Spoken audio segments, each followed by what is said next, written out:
On this Saturday night, mass murder in Ontario. 4 members of a family killed. Money does a lot of things to people, but this should have never happened. The disturbing details of the crime and the motive of the gunman. Cases of COVID-19 in Quebec schools. Is it a sign of what's to come? I wouldn't draw a parallel. Not all things are equal. And the added anxiety for other students returning to class. Plus, holding the Kremlin to account in the poisoning of a Russian opposition leader. I'm a pop star, not a doctor. And a pop star raps. Bieber subs in for Drake. Global National with Robin Gill. Good evening and thank you for joining us. We're learning disturbing details into a mass murder that happened inside a home in Oshawa, Ontario. 4 people from the same family, 2 adults and 2 minors, were shot dead in the early hours yesterday morning. Neighbors say they heard their screams. Investigators have identified the accused gunman as 48-year-old Mitchell Lapa from Winnipeg, who later shot and killed himself. Tonight, the lone survivor, a 50-year-old woman, is in serious condition in hospital. And as Morganne Campbell reports, a community is in shock. They gathered with flowers in hand to mourn the loss of friends, neighbors, and teammates killed in a mass shooting in Oshawa, Ontario, Friday morning. It's a tough thing, you know. It's something you never dream you have to tell your kid of what happened. Killing 4 family members and wounding another is just, it's unacceptable. It's unbelievable. Chris Traynor and 3 of his 4 children were shot dead in their home. The mother, Loretta, survived. She is being treated in hospital. The couple's other child wasn't home at the time. I just know that things won't be the same for her, and I'm going to pray for her every night and just hope that she knows she has my thoughts. Police say the gunman was 48-year-old Mitchell Lapa from Winnipeg. They say he arrived to the Traynor home in his truck uninvited. Global News has learned that he is the estranged brother of Loretta, and there was a family dispute over a will. In Winnipeg, police have been searching the apartment where Lapa lived. To think that you could just go and do that, it's like, there's no words to describe that. It's just terrifying. Police haven't revealed any new information regarding the investigation. Friends say the family played a large role in the community. Chris was a baseball and hockey coach as well as a teacher at an Oshawa high school. It's just about sticking together, and baseball family's big, sporting community's big. I mean, the teaching community's big. They would have sleepovers for the girls. Their home was the most welcoming place you could go. They treated everybody like part of the family. As this makeshift memorial grows, so does a community's grief over what happened Friday. It's a senseless tragedy that has left many with more questions than answers. As this memorial continues to grow, the city is honoring the family in other ways. They have lowered all flags at city-owned properties in memory of the family. Robin? Morganne Campbell in Oshawa, Ontario. To the COVID-19 pandemic now, numbers across the country are on the rise, particularly in Canada's most populous provinces. Quebec released its numbers today, 175 new cases and 2 new deaths. Ontario is not far behind that with 169 new cases today, the highest daily case count since the end of July. Ontario's education minister is trying to reassure parents his province's back-to-school plan is safe. In Quebec, where classes have already begun, 47 schools have reported at least 1 case of COVID-19 since reopening. As Couteur reports, it's added anxiety during a time of year that is already stressful for students. It's really nerve-wracking because no one really knows what's going on. The normal stress of starting a new year at school compounded by COVID-19. Justine Harris-Owen struggles with anxiety and depression, and her sister has asthma. So Justine is even more nervous about going back. I don't think there is a solution that they can implement that's going to be, good enough at this time and with what we know. And then that just kind of increases anxiety more because there's no solution. It doesn't help that both Ontario and Quebec saw a spike in cases Saturday. Quebec's government saying nearly 50 educational institutions had at least 1 COVID-19 case in the past week when many students returned to school. Ontario's increase comes the week before classes resume. Still, the education minister is trying to reassure nervous parents. We are doing everything from enhancing cleaning to obviously hiring twice the number of public health nurses in our schools. We've got a very strong testing protocol, an outbreak management system. Lecce says mental health is also top of mind, pointing out Ontario is hiring more psychologists and psychotherapists to help students during the pandemic. Keep in mind, the concern about COVID-19 is piled on top of the usual stress young people are feeling about heading back to school. It's very difficult to concentrate on something which is already difficult, and that is the academic dimension. And we have this added weight of watching, being careful.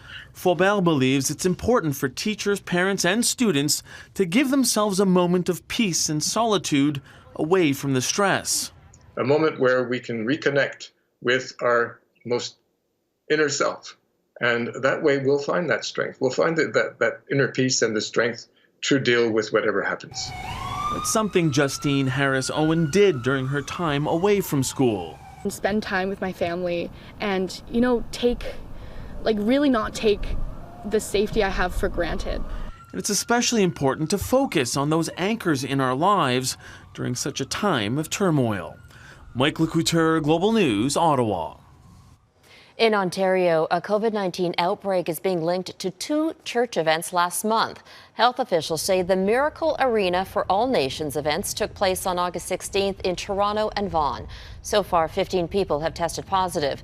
They can all be traced to the gatherings. The church is notifying members about the potential exposure.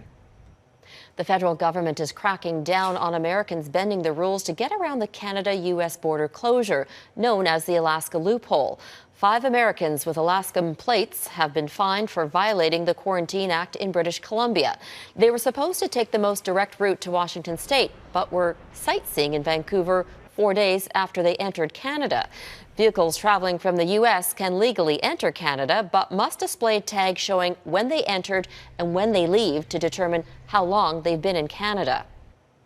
The U.S. is now dealing with new outbreaks at colleges. Several post-secondary institutions across the country have been forced to shut down because they're overwhelmed by cases in student dorms. At least 7 states are seeing new spikes. And as Jennifer Johnson explains, there's concern the Labor Day weekend could lead to even more cases. Across the United States, high hopes for a normal college school year are being dashed within days of opening. This week, students were sent home from a handful of universities, including SUNY in central New York and Temple University in Philadelphia. COVID-19 is spreading out of control in dorms. Really hoped that this would be able to work, but the data just was too obvious for us. Students are violating policies banning parties, and the virus is spreading. At least 11 young adults gathering in a hotel room, doubling as a dorm room to keep students spread apart at Northeastern University in Boston, were suspended. Well, within a week of getting here, they broke the rules, and those are the consequences. At some schools, the virus positivity rates are reaching dangerous levels, 27% at the University of South Carolina, 29% at Iowa State. And if you're kicked out, tuition at most schools is non-refundable. My parents would have killed me. But medical experts say students who test positive for COVID-19 need to stay at school to prevent further infections in more vulnerable populations. Because what you're then doing is you're getting an infected person and putting them back in the community to spread infections. On this Labor Day holiday weekend, health officials are warning people not to let virus prevention steps take a holiday. The U.S. saw a 22% increase in COVID-19 cases after Memorial Day and another spike after Independence Day weekend. As long as they're following those rules, we're happy to have it. This holiday weekend, several more states, 34, plus the District of Columbia, have mandatory mask mandates, up from 20 on Memorial Day. The battle to stop the virus rages on, as one model from the University of Washington School of Medicine predicts the virus could kill 400,000 Americans by January 1st. Jennifer Johnson, Global News, Washington. The cases of COVID-19 in India have now surpassed 4 million. Just 13 days ago, India marked 3 million infections, which has put a strain on the country's healthcare system. In one state, there are reports of doctors so fatigued they've abandoned safety measures like masks and washing hands. Prime Minister Justin Trudeau took to the airwaves this week to defend his government's response to the COVID-19 pandemic. In just over 2 weeks, his government will unveil its new roadmap for the country, a throne speech that's being billed as ambitious and transformational. But at what cost? Mercedes Stevenson joins us with a look ahead to that story on this week's edition of the West Block. Mercedes. Prime Minister Justin Trudeau has been dropping not-so-subtle hints that his government plans to spend its way out of the COVID-19 crisis. Normally, government spending is limited by certain key benchmarks, things like the size of the deficit or the debt-to-GDP ratio. But sources in both the Finance Department and the Liberal government say the Prime Minister and his cabinet are considering whether it's time to abandon those traditional fiscal anchors and embark on what could be a huge spending blitz that could ultimately change Canada's social safety net and debt levels. One of the people who will help craft the government's roadmap going forward is Heritage Minister Stephen Guilbeault. He's a former environmentalist and Greenpeace activist who has long championed the idea of greening Canada's economy. I asked him to respond to the reports that the government could plunge the country's finances further into the red. Here's what he had to say. Clearly, our government is an activist government. We've done a lot to help Canadians, and I think the pandemic has shown us that there are some pretty serious cracks in our social nets, which is why we had to put together very quickly the Canadian Emergency Response Benefit, which 8 million Canadians benefited from. So I think there needs to be some thinking about what do we do next? Do we simply go back to the way things were, or do we try to build Canada better? That, of course, raises another question. Just how much more can Canada afford to spend right now? The federal deficit is already set to hit more than $340 billion.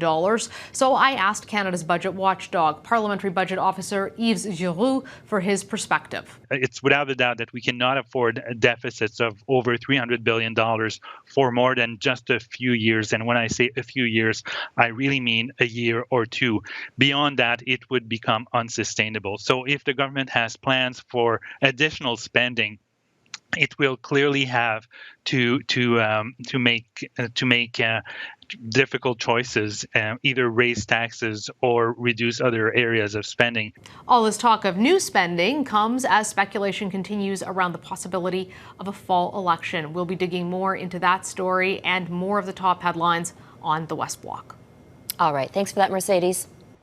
U.S. President Donald Trump is once again suggesting Americans should vote twice in the country's upcoming election. During a telephone rally last night, Trump told supporters they should cast a ballot in person, even if they've already voted by mail. Go to your polling place, even though you've mailed it in, go to your polling place to see whether or not your mail-in vote has been tabulated or counted. If it hasn't been counted, if it doesn't show up, go and vote. This is the second time this week Trump has made the suggestion, but it is in fact illegal for Americans to vote twice in the same election. There's growing concern Trump's advice could cause chaos at the polls and potentially undermine the confidence in the election results. Still to come, the world is trying to get to the bottom of the poisoning of a Russian opposition leader.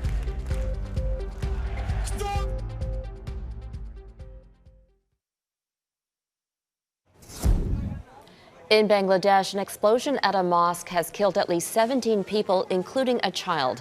Officials suspect the blast was triggered by a leaking gas pipeline. It happened during Friday prayers, sending dozens to hospital. Witnesses say some victims rolled in the streets, trying to smother the flames on their bodies. Many remain in critical condition. The Kremlin says it sees no grounds to suspect a crime was committed in the case of Alexei Navalny.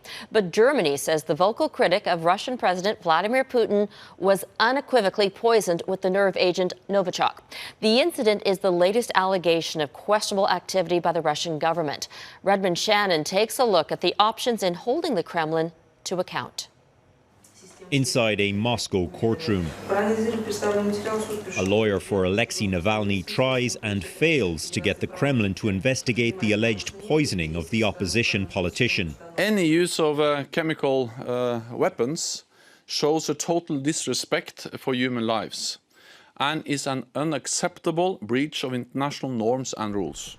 On the same day and on the other side of Europe, NATO also vainly urges its longtime foe to get to the bottom of the case. The Russian government must fully cooperate with the organization for the prohibition of chemical weapons on an impartial international investigation. But the Kremlin says there is no crime, no case to answer. Its blanket denials echoing similar reactions to other allegations of malign activity in Moscow. From the annexation of Crimea to allegations of foreign election interference and high-profile poisonings in the UK, all of which produced a long list of sanctions against Russia. But have they had any effect on Putin's actions? You can't really judge the actions, his actions, and say sanctions don't work, because we don't know what actions he hasn't taken that he might have taken if there were no penalties at all. Bill Browder says expelling diplomats is useless. He campaigned for years for the Magnitsky Act, sanctions imposed by Canada, the US and others targeting human rights abuses in Russia. If the right people are sanctioned in response to the Navalny poisoning, that will have a seriously crippling effect on the Putin regime and the people around him. Targeting Russia's energy income is an option being suggested by some German politicians. They want to consider the future of the almost completed Nord Stream 2 pipeline. It's being built to move more natural gas from Russia to Germany. Economist Sergei Hestonov says these high-profile mentions of the pipeline have caused anxiety in the Russian markets. He says, however, Europe refusing Russian gas could force Moscow into the arms of China, and that is not something NATO wants either. Redmond Shannon, Global News, London. Thousands of women took to the streets of Belarus today demanding the country's president resign. This is the fourth weekend protests have gripped the country. Demonstrators accused President Alexander Lukashenko of stealing last month's election. Earlier today, university students formed human chains to protest the detention of their classmates at previous rallies. But it didn't last long. Masked security agents dragged up to 30 of the protesters into vans. Still ahead, the remarkable success of one Canadian industry's pandemic plan.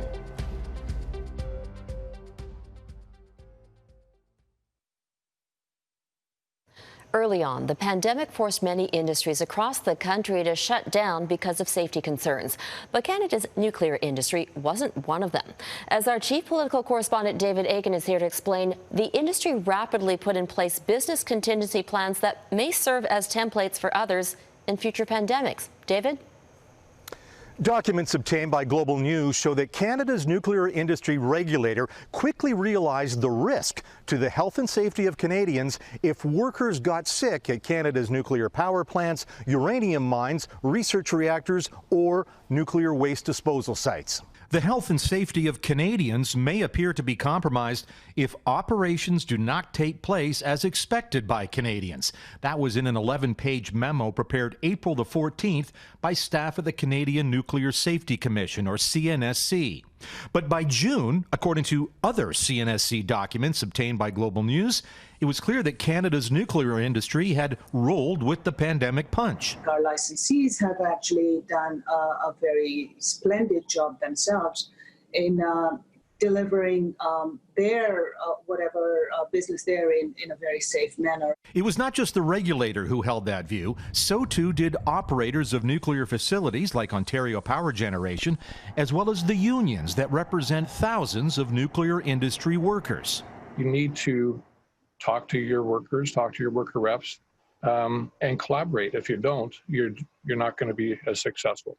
So it took some very strong collaboration to get people back to work safely. The key to the industry's success? Using lessons learned from the SARS outbreak in the early 2000s. For example, the industry recognized how crucial it was to have personal protective equipment on hand for employees. And as a result, the industry has maintained a large stockpile of that gear ever since.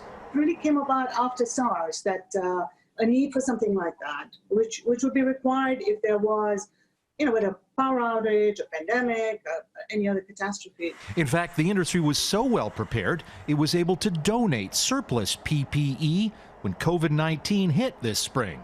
And the industry appears not just to have survived the pandemic, but in some ways seems to have flourished. For example, a Ontario nuclear power reactor managed to set a North American record for continuous operation without maintenance or repair.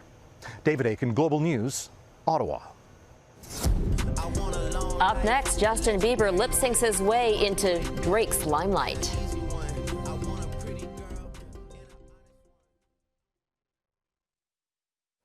Two famous Canadians are finally even after Drake cast a pop star in his new video. I'm a pop star, not a doctor. Justin Bieber lip syncs the rapper's lyrics in his new single, appropriately titled Pop Star. 10 years ago, Drake helped Bieber with an appearance in his video, Baby. The new single is by DJ Khaled and Drake, whose only appearance is dodging calls to film the video in the United States. With the pandemic keeping Drake in Canada, he called in Bieber, who lives in LA. And that is Global National for this Saturday. I'm Robin Gill. Tonight, your Canada is the sun setting over Glassland, Saskatchewan.